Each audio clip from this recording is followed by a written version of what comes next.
Bonjour à tous, nouvelle petite vidéo. On reprend le rythme toutes les semaines pour ceux qui avaient l'habitude, après la pause d'été. Bon, j'en ai vaguement parlé dans la première vidéo, enfin j'en reparle rapidement. On est encore un peu tôt pour les plantations, notamment parce qu'il fait encore un peu trop chaud. On a eu pas mal de pluie en début de semaine qui pouvaient laisser penser qu'on avait un bon créneau pour planter. Et c'est pas forcément faux, hein. Pour de vrai, je fais un peu le puriste en disant que c'est trop tôt. Mais on a quand même encore 25-26 degrés, donc planter maintenant est toujours faisable, mais vous allez avoir plus d'arrosage que si vous patientez un tout petit peu.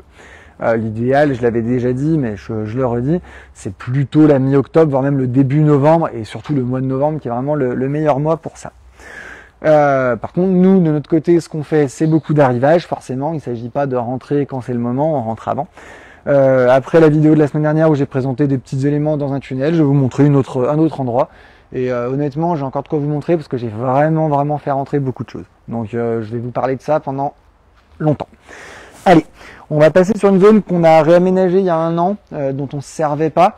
Donc on y accède par ce tunnel-là, cette allée par les graminées pour ceux qui sont déjà venus. Donc on commence effectivement par tout ce qui est graminées. Je vais pas en parler trop longuement, je pense que ça pourrait faire l'objet d'une vidéo entière tellement il y en a.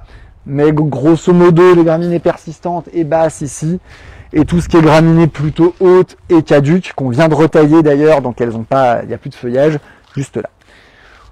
En gros, cet endroit-là, il est dédié à ce on dit les plantes en 3 litres. 3 litres, c'est une taille de pot. La taille du pot, c'est ça.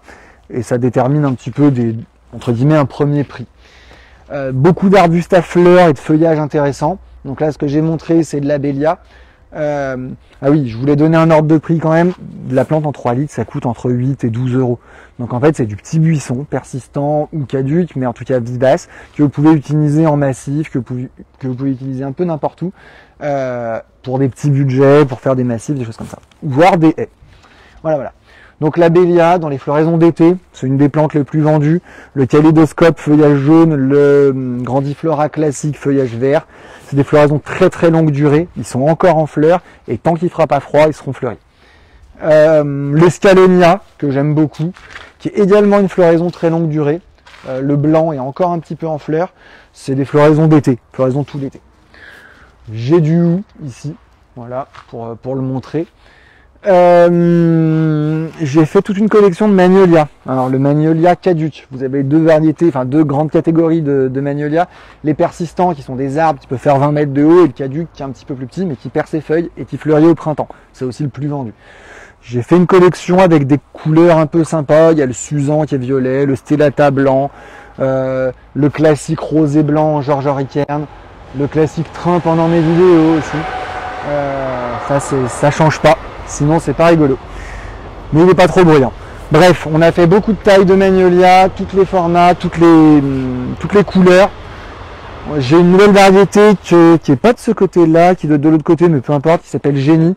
Enfin, nouvelle, ça fait 3-4 ans qu'on l'a fait, et qui a une floraison vraiment très pourpre. Donc ça, c'est assez sympa. Après, je ne vais pas vous montrer non plus toutes les variétés, parce que sinon j'en ai pour 3 heures. Mais voilà, j'ai pas mal de variétés de sureau. Là-bas, j'ai du clérodendron. C'est une floraison d'automne, floraison rose d'automne. Ils vont bientôt arriver à la fleur, normalement. Ouais, je vais en sortir un, parce que ça, c'est pas très connu. Ça a une odeur soit agréable, soit désagréable, selon à qui on demande. Moi, j'aime bien. Mon collègue Christian aime pas du tout. Mais voilà, c'est une odeur un petit peu forte, mais assez sympa. Floraison d'automne, ça c'est l'arbre à faisan, c'est un truc très rigolo qui fait des floraisons violettes et des baies qui plaisent aux faisans. Donc si vous voulez des faisans chez vous, non, ça marche pas aussi bien que ça. Là-bas c'est l'arbre à caramel. L'arbre à caramel en tombant, il fait quand les feuilles tombent, pardon, on sent vraiment une odeur de caramel. Même moi qui n'ai pas d'odorat, je trouve que c'est flagrant. Les pommiers à fleurs en très classique, des sorbiers, des variétés de sorbiers, parce que j'aime beaucoup le sorbier. C'est pas le sorbier des oiseleurs classiques, c'est des feuillages un peu fins. Voilà. Bon, ici c'est peut-être plus classique mais sympa, un peu de berbéris pour des feuillages colorés, un peu d'épines. Les fusains ailés, le plus beau fusain pour moi, qui va faire des feuilles rouges en automne et un bois carré. Bon, du dodzia en très classique, le saule crevette qu'on me demande de plus en plus. Ça, c'est une petite particularité que j'avais encore jamais vue, c'est de la myrtille, mais à feuillage rose. Donc bon, du point de vue gustatif, ça a peu d'intérêt, mais du point de vue décoratif, ça en a un. La myrtille, ça va pas trop au soleil, c'est un peu le défaut. Les Physocarpus qu'on peut utiliser un peu partout parce que c'est des feuillages jaunes, rouges, il y a vraiment beaucoup de choix de couleurs. Voilà. Je reparle pas des graminées, j'en ai parlé au tout début de la vidéo. Et puis après, bon là c'était quand même la partie un peu originale. Là on revient sur les choses beaucoup plus classiques. Cognacier du Japon, Spirée, toutes les variétés de Spirée. Il n'y a que des variétés de Spirée en floraison d'été et de printemps. Le Vitex qui est dans les dernières floraisons, n'importe quoi, le Caryopteris, pas le Vitex du tout. Le Caryopteris qui est une floraison bleue ou blanche ou rose de fin d'été. Ça fleurit un peu après la lavande, donc ça ressemble un peu à la lavande. C'est pollinisateur, on voit l'abeille, je sais pas si vous avez pu la voir, mais voilà. Ça, c'est le Forsythia blanc de Corée. Le Forsythia blanc de Corée, c'est une floraison en même temps que le Forsythia, mais blanc et odorant. Très très mellifère également, vu que c'est des choses qu'on me demande souvent. Voilà, après des végélias, des choses comme ça. Pas mal de variétés de conifères, enfin, voilà. Beaucoup de choses. Je vous ai pas parlé de l'eau de tunnel, on fera une vidéo vraiment exprès sur l'eau de tunnel qui concernera plutôt les haies. Tout ce qui est haies, on reçoit la semaine prochaine. Donc c'est pour ça que pour le moment j'en parle pas trop. Après rien ne vous empêche de venir nous voir. J'ai beaucoup de clients qui viennent me voir, qui prennent de l'info. C'est toujours bien qu'on ait déjà le contact avant. Parce qu'après, quand on va rentrer dans la bonne période, elle est finalement relativement courte. On va dire 15 octobre, fin novembre, même si on vend encore sur décembre quand il fait pas trop froid. Voilà.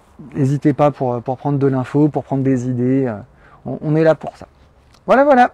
Je vous dis à la semaine prochaine et puis bonne journée.